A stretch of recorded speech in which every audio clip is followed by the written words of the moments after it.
یہی پھول خار سے دور ہے، یہی شمع ہے کہ دھواں ہے۔ بے شک سبحان اللہ۔ تو وقت زیادہ ہو گیا۔ بلال حبشی نہیں ہے، سلمان فارسی نہیں ہے، ابو بکر صدیق نہیں ہے، عمر فاروق نہیں ہے، سعید ابن جبیر نہیں ہے،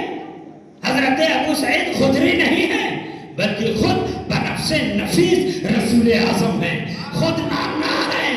اور بڑے پیار سے پڑھ رہے ہیں، اذان پڑھ رہے ہیں، اقامت کہہ رہے ہیں، گویا اشارہ کر رہے ہیں، اے میرے نواسے سن لے، تو دنیا میں آیا ہے سب سے پہلے تیرے کانوں میں جو آواز آ رہی ہے وہ تیرے نانا جان کی آواز ہے، اس کا لحاظ رکھنا۔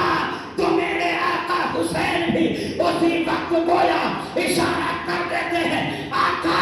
اگر آواز نانا جان کی ہے تو سننے والے کان نواسے حسین کے ہیں۔ جب لوگ قرآن اپنے مدرسوں میں پڑھیں گے، قرآن لوگ اپنی درسگاہوں میں پڑھیں گے، قرآن لوگ اپنے گھروں میں پڑھیں گے، قرآن لوگ اپنی مسجدوں میں پڑھیں گے، لوگ قرآن اپنے اسٹیجوں پر پڑھیں گے، لوگ قرآن اپنی اپنی نشستگاہوں میں پڑھیں گے، مگر آقا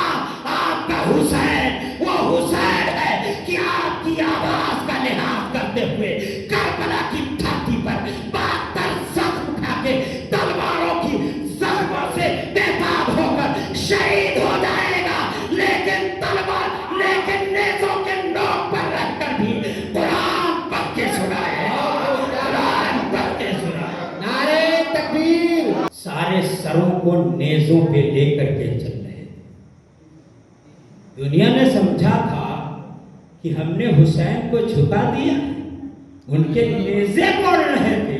حسین پہلے بھی اٹھے تھے، اب بھی اٹھے ہوئے۔ بے شک سبحان اللہ۔ سر حسین کا نیچا نہیں ہے بلکہ اونچا ہی ہے، سبحان اللہ سبحان اللہ۔ اور پھر اس کے بعد ایک صحابی کہتے ہیں کہ ان ظالموں نے سارے شہیدوں کے سروں کو نیزوں پہ رکھ کر کے گلی کوچوں میں گھمانا شروع کیا، تو گھماتے ہوئے وہ گزر رہے تھے، میرے دروازے کے پاس بھی لائے، میں اوپری حصے چھت کے اوپر تھا اور میرا